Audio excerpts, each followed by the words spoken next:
Good morning, and welcome back to the channel. Let me ask you something gently today, especially if you're in your 60s, 70s, or beyond. When was the last time you felt truly close to someone? Not just living in the same house. Not just sharing routines. But felt close, through a warm hug, a calm conversation at night, or simply sitting beside someone in silence without feeling alone. Many people believe that intimacy belongs only to youth. That once we reach a certain age, closeness fades, affection becomes unnecessary, and physical or emotional connection quietly steps aside. But that belief is not only incorrect, it can be deeply harmful, because intimacy is not about age. It is about being human. As we grow older, our bodies may slow down, our routines may change, and our roles in life may shift. Children grow up. Careers end. Social circles shrink. And quietly, without warning, many older adults begin to feel invisible, even while living with a partner. I hear this often: "Doctor, we don't fight. But we don't feel close anymore. I feel lonely even though I'm not alone. Is it normal to stop needing affection at my age?"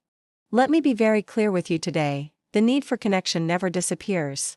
In fact, for many people, it becomes even more important as they age. Intimacy is not just about physical closeness. It is about feeling valued, feeling seen, feeling emotionally safe with someone. A gentle touch, a hand held a little longer, a sincere question like, "How are you really feeling today?" These small moments do something powerful inside the body. When we experience warm, caring touch or emotional closeness, the brain releases hormones that calm the nervous system. Stress levels decrease. Sleep improves. Mood becomes lighter. Even the heart and immune system respond positively. This is not poetry. This is biology. Older adults who experience regular emotional and physical closeness often report better sleep, lower anxiety, and a stronger sense of purpose. They don't just live longer, they live better. Yet many people quietly pull away from intimacy because of embarrassment, physical changes, health conditions, or the belief that this stage of life is not meant for that anymore. But ask yourself honestly, when intimacy fades, does life feel fuller or emptier? In today's episode, we are going to talk openly and respectfully about intimacy in later life. Why it still matters. Why it often fades. And most importantly, how it can be rebuilt gently, safely, and without pressure, because growing older should not mean growing distant.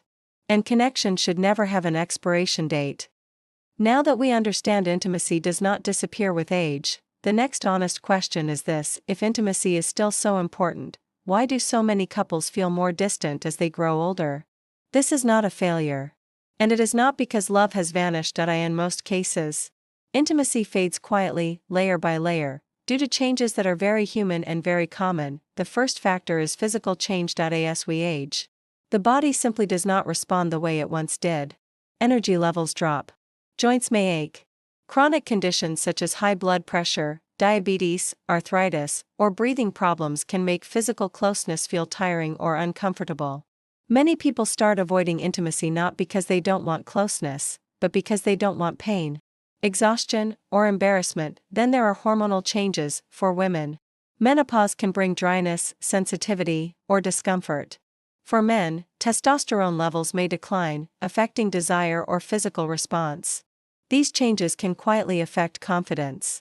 Instead of talking about it, many people withdraw, thinking silence is easier than vulnerability. But silence slowly builds distance. Another powerful reason intimacy fades is social conditioning. Many older adults grew up believing that affection, desire, or emotional openness in later life is inappropriate, or even shameful. Some were taught that intimacy belongs to youth and should quietly disappear with age. So when the desire for closeness remains, people often suppress it. They feel awkward wanting a hug. They feel childish asking for affection. Over time, they stop reaching out at all, and then there is communication fatigue. Couples who have been together for decades often fall into routine. Conversations revolve around logistics, meals, medications, grandchildren, bills.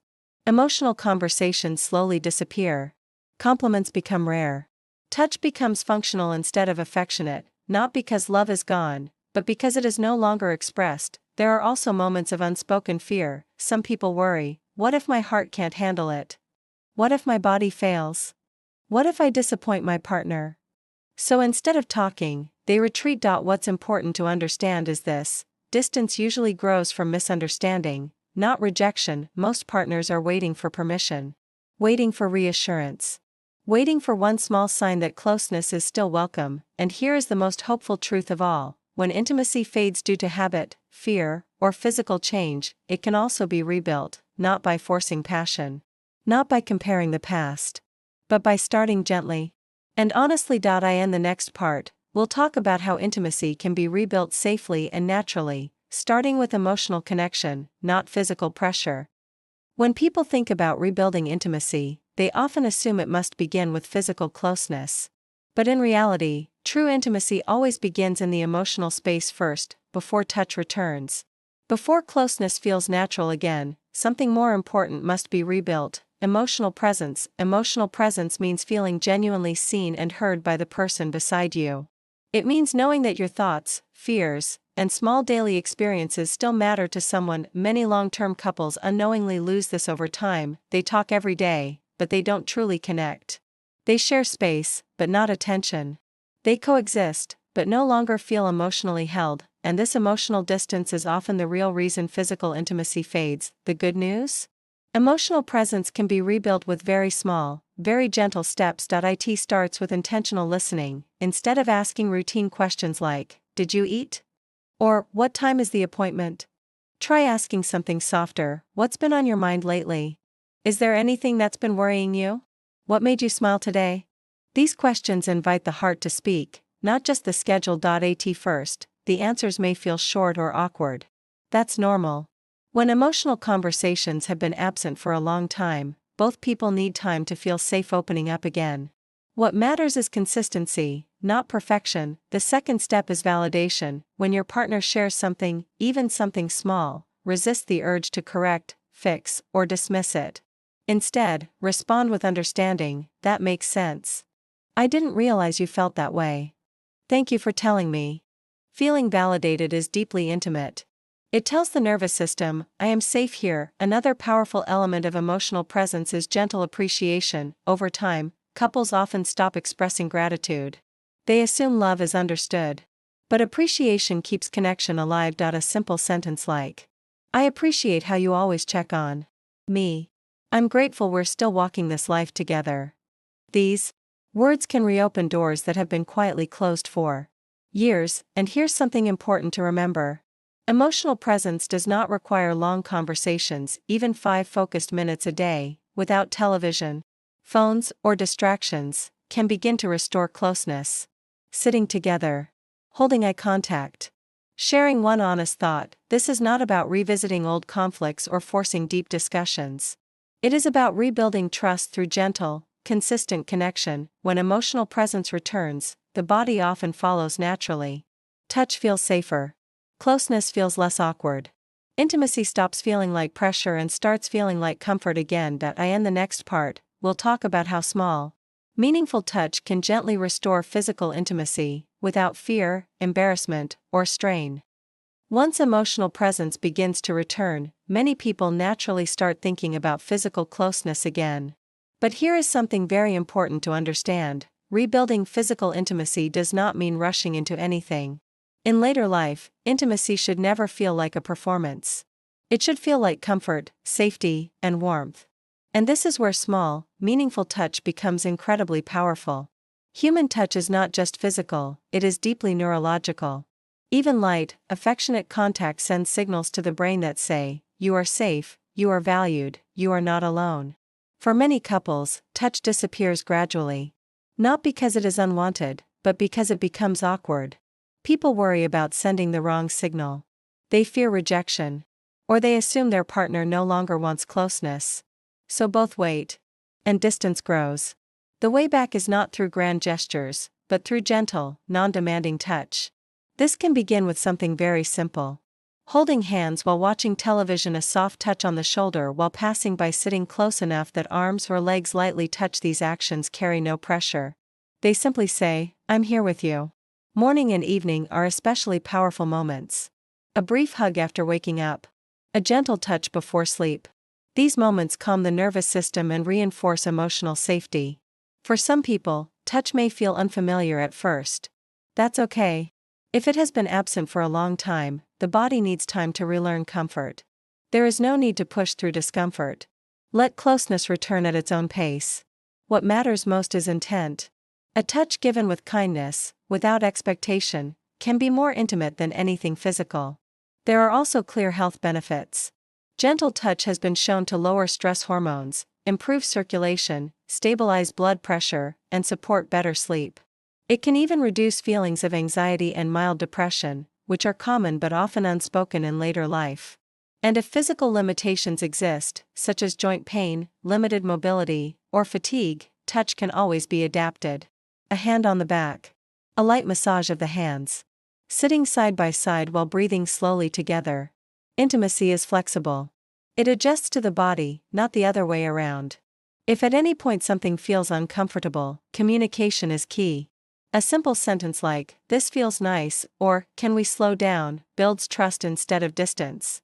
Remember, touch is not a demand. It is an invitation.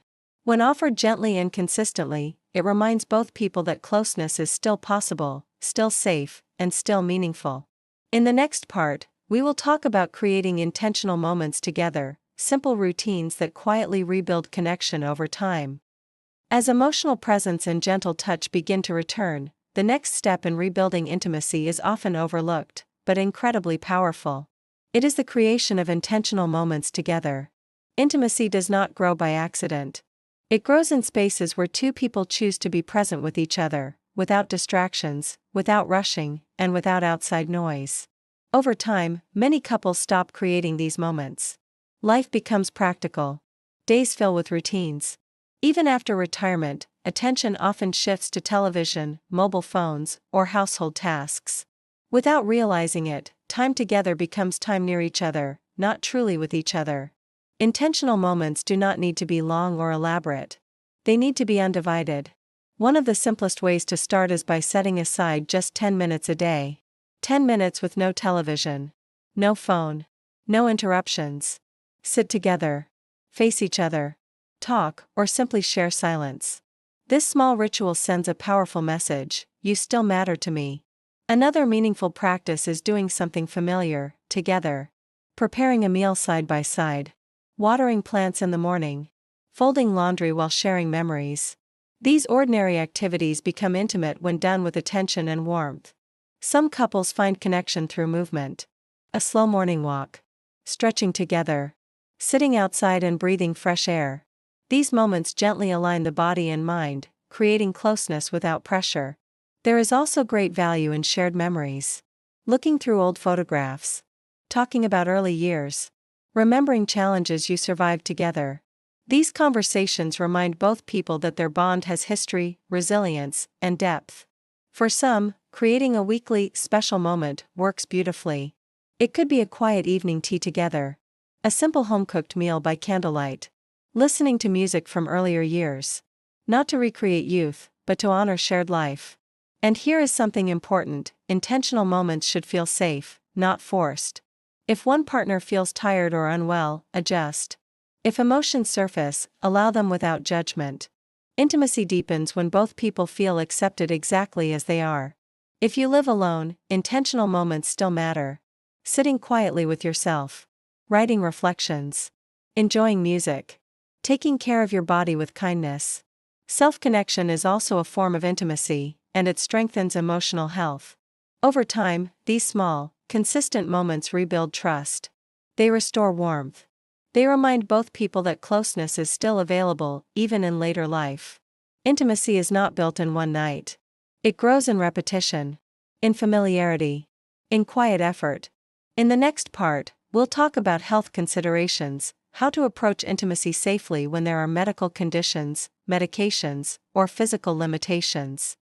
As we talk about rebuilding intimacy in later life, it is important to address one very real concern: health and safety. Many older adults hesitate to reconnect physically, not because of lack of desire, but because of fear. Fear of pain. Fear of exhaustion. Fear that something might go wrong. These concerns are valid, and they deserve respect, not dismissal. The first thing to understand is this: intimacy should never harm the body. If you are living with conditions such as heart disease, high blood pressure, diabetes, joint problems, or breathing difficulties, intimacy is still possible, but it must be approached thoughtfully. This does not mean avoiding closeness altogether. It means adjusting expectations and listening to your body.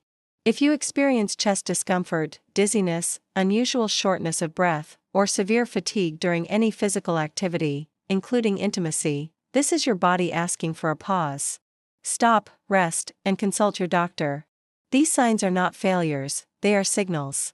Many people feel embarrassed discussing intimacy with healthcare providers. But remember, doctors talk about health, not judgment. Medications, hormone changes, circulation issues, and chronic illness can all affect physical response and comfort. Most of these issues have solutions when addressed openly. Some medications, such as those for blood pressure, depression, or prostate conditions, may reduce desire or physical responsiveness. This does not mean intimacy must disappear. Often, dosage adjustments or alternative treatments can help. But silence prevents solutions. For women, dryness or sensitivity is common after menopause. For men, changes in erection strength are normal with age. These changes do not define intimacy. Comfort-focused solutions, such as medical treatments, supportive therapies, or non-penetrative closeness, can maintain connection without strain. Another key point is energy management. Choose moments when the body feels strongest. For many people, this is earlier in the day rather than late at night. Intimacy does not need to follow old routines. It can adapt to what feels best now. And intimacy does not have to be physically intense to be meaningful. Holding each other, gentle massage, resting side by side, breathing together. These forms of closeness are deeply regulating for the nervous system. Safety also includes emotional safety. If anxiety, fear, or past disappointment surfaces, acknowledge it. Speak gently. Reassure each other that intimacy is not a test, it is a shared experience. If one partner lives with cognitive changes, chronic pain, or reduced mobility, intimacy may look different, but connection is still possible. Patience and empathy become the foundation. Remember, intimacy is not about performance. It is about presence. In the final part, we will bring everything together and talk about moving forward with hope, small steps that keep intimacy alive, no matter your age. As we come to the end of today's conversation, I want you to remember one important truth: intimacy is not something we achieve once and then lose forever. It is a journey, one that continues for as long as we are alive. Growing older does not mean growing distant. It simply means learning new ways to stay close. Many people believe intimacy should look the same throughout life. But in reality, intimacy evolves. It becomes quieter, slower, more intentional, and often, more meaningful. In later years, intimacy is no longer about urgency or intensity. It is about comfort, trust, and shared presence. It is about knowing someone is there, consistently, gently, without pressure. If your relationship has felt distant, that does not mean it is broken. It means it has been waiting for attention. And attention does not require grand gestures. It begins with a small choice: to listen instead of assume, to reach out instead of withdraw, to speak honestly instead of staying silent, a single warm touch, a sincere question, a quiet moment together. These are not small things. They are powerful. And if you are watching this alone, intimacy still matters for you. Caring for your body with kindness. Speaking to yourself with compassion. Staying socially connected. Allowing yourself to feel warmth, joy, and belonging. These are all forms of intimacy that support emotional and physical health. There is no timeline you need to follow. No standard you need to meet. No age limit on closeness. Your body deserves respect. Your emotions deserve space. Your heart deserves connection. If fear has held you back, go slowly. If health has changed your abilities, adapt. If distance has grown over the years, begin again, gently. Because intimacy is not about how things used to be. It is about what is possible now. Tonight, consider one small step. Sit a little closer. Hold a hand a little longer. Say one honest sentence you've been holding inside. Connection often begins that simply. And remember, a meaningful relationship is not defined by perfection, but by the willingness to keep showing up for each other. Thank you for spending this time with me. If this message resonated with you, share it with someone who might need reassurance or hope.